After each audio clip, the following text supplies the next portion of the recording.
Gulapio ernohorském, a fekete hegyi gulyás. Pirítsd meg a marhahús kockákat erős tűzön 8 percig. Főzd meg a hagymát közepes tűzön 12 percig. Keverd el a piros paprikát 30 másodpercig. Add hozzá a paradicsompürét, köményt és babérlevelet.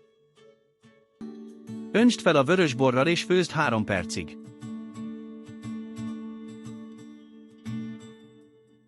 Tedd vissza a húst és főzd 90 percig fedő alatt.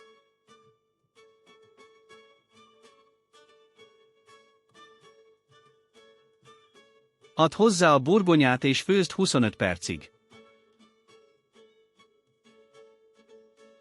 Fűszerezd sóval és borsszal, majd hagyd pihenni.